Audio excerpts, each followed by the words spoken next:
Incwadi yamaHeberu, isahluko seshumi, nevesi lama-26 ifundeka kanje.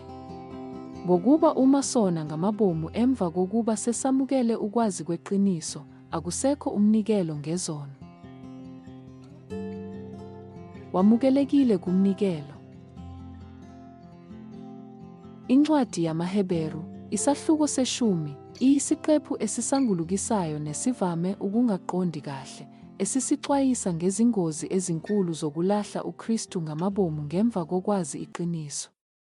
Ezweni lapho umusa uvame ukuthathwa kalula, lesi siqephu sisikhumbuza ngobucayi bezinqumo zethu kanye nemiphumela yokugcina yokuhlubuka. Ukufulathela okuwukuphela komsindisi ongasinika intethelelo. Incwadi yamaHeberu, isahluko seshumi, nevesi lama-26 kuya kwama-27.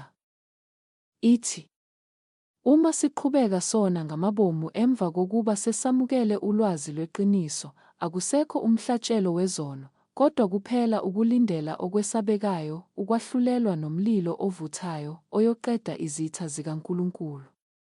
Lesi siqephu sethula isexwayiso esiqinile mayelana nezingozi zokuhlubuka ezenzeka lapho umuntu ohlangabezane neqiniso levangeli elenqaba ngamabomu.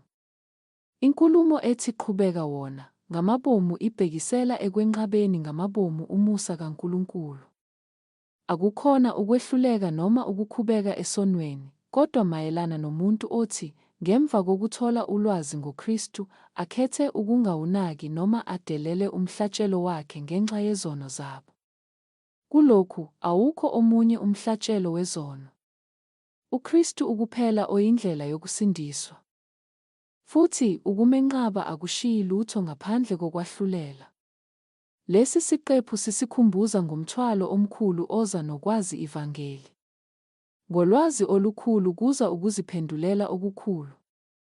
Uma sikhetha ukuhamba eqinisweni, asibheki nje imiphumela yezenzo zethu, kodwa nemiphumela yokwenqaba isihe sikaNkulunkulu ngokwaso. Njengoba lesi siqephu sibonisa, isijeziso akusona nje esingokwenyama kodwa esaphakade. Sihlukaniswe nomusa kaNkulunkulu kuze kube phakade. Nokho, lokhu akusho ukuthi labo abalwa nesono ekuphileni kwabo bangaphezu kwethemba. Umbhalo ucacile ukuthi labo abaphendukayo, futhi beza kuKristu ngeke balahlwe. Umusa kaNkulunkulu uhlale utholakala kulabo abawufuna ngokweqiniso.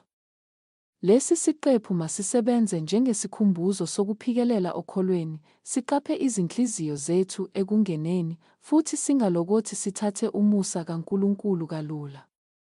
Masibambelele eqinisweni levangeli futhi sifune ukuhamba ngendlela ehlonipha uKristu. Masikhuleke.